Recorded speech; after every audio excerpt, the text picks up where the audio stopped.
Donald Trump എന്ന് പറയുന്നത് മുസ്ലിങ്ങൾക്കെതിരെ അതിക്രൂരമായിട്ടുള്ള പല നിലപാടുകളും എടുത്തിട്ടുള്ള ഒരു വ്യക്തി കൂടെയാണ്.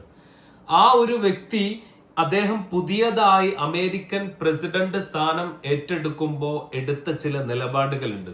അദ്ദേഹത്തിന്റെ പുതിയ പ്രഖ്യാപനങ്ങളിലൂടെ അദ്ദേഹം കൊണ്ടുവന്ന ചില ചരിത്ര പ്രസിദ്ധമായിട്ടുള്ള ചില നയമാറ്റങ്ങൾ ഉണ്ടായിരുന്നു. അതിനെക്കുറിച്ചാണ് ബഹുമാനപ്പെട്ട സിംസാറുൽ ഹക്ക് ഹുദവി അദ്ദേഹത്തിന്റെ പ്രഭാഷണത്തിൽ ഡൊണാൾഡ് ട്രംപിനെ കുറിച്ച് പറയുന്നുണ്ട്. നമുക്ക് ആദ്യം അദ്ദേഹത്തിന്റെ ആ ഒരു പ്രഭാഷണം ഒന്ന് കണ്ടു നോക്കാം. പക്ഷെ ഒരു നല്ല കാര്യം ചെയ്ത് എനിക്ക് അംഗീകരിക്കേണ്ടി വരും. എന്താ? അദ്ദേഹം പറഞ്ഞു, 2 ജെൻഡറേ ലോകത്തുള്ളൂ, മെയിൽ ആൻഡ് ഫീമെയിൽ. ട്രാൻസ്ജെൻഡറിന്റെ പരിപാടി ഒച്ചപ്പാടുണ്ടാക്കി വരാൻ നിൽക്കേണ്ട, ഒരൊറ്റ കുട്ടിക്ക് ഒരു ആനുകൂല്യം തരൂല. ട്രംപിന്റെ ഒരു ചില നല്ല കാര്യം പലതും വിളിച്ചു പറയും. പക്ഷെ അയാൾ ജനിച്ചിട്ട് ഇതുവരെ അയാൾ പറഞ്ഞ വിഷയമാണ്, ഒരു ഇന്റർവ്യൂവിൽ ഇതുവരെ ഒരു മുറുക്ക് കള്ളു കുടിച്ചിട്ടില്ല. ട്രംപ് അധികാരത്തിൽ ഏറിയതിനു ശേഷം എടുത്ത ഏറ്റവും വലിയൊരു നിലപാടാണ് അമേരിക്കയിൽ ഇനി 2 വർഗം ആളുകളെ ഉള്ളൂ. ഒന്ന് പുരുഷന്മാരും മറ്റൊന്ന് സ്ത്രീകളും.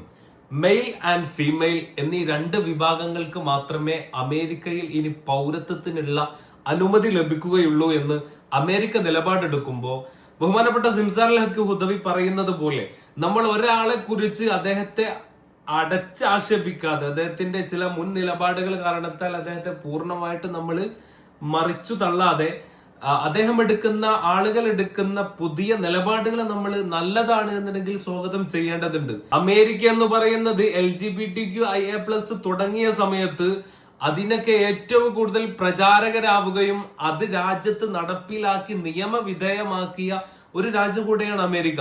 പക്ഷെ ഇന്ന് അതിന്റെ ഭവിഷ്യത്തുകൾ മനസ്സിലാക്കിക്കൊണ്ട് മെയിൽ ആൻഡ് ഫീമെയിൽ, ആണും പെണ്ണും എന്ന് മാത്രമുള്ള ഒരു ജെൻഡർ മാത്രമേ ഇനി അനുവദിക്കുകയുള്ളൂ എന്ന് അമേരിക്ക കൊണ്ടുവരണമെങ്കിൽ ഇതിന്റെ കൃത്യമായിട്ടുള്ള പ്രത്യാഘാതങ്ങളെ കുറിച്ച് അവർ പഠിച്ചിട്ടുണ്ട് എന്നുള്ളതാണ്. എന്നാൽ നമ്മളെ പോലെയുള്ള, നമ്മുടെ ഇന്ത്യയെ പോലെയുള്ള രാജ്യങ്ങൾ ചെയ്യുന്നത് ഇന്ന് അവർക്ക് അവകാശങ്ങൾ നൽകാൻ വേണ്ടിയിട്ട് കോടതികൾ കയറിയും നിയമങ്ങൾ അവർക്ക് കൂടെ സപ്പോർട്ട് ചെയ്യുന്ന ഒരു സാഹചര്യമാണ്. അപ്പോ വികസിത രാഷ്ട്രങ്ങളായിട്ടുള്ള അമേരിക്ക പോലും ഇതിന്റെ ഭവിഷ്യത്ത് മനസ്സിലാക്കി എന്നുള്ളതാണ്.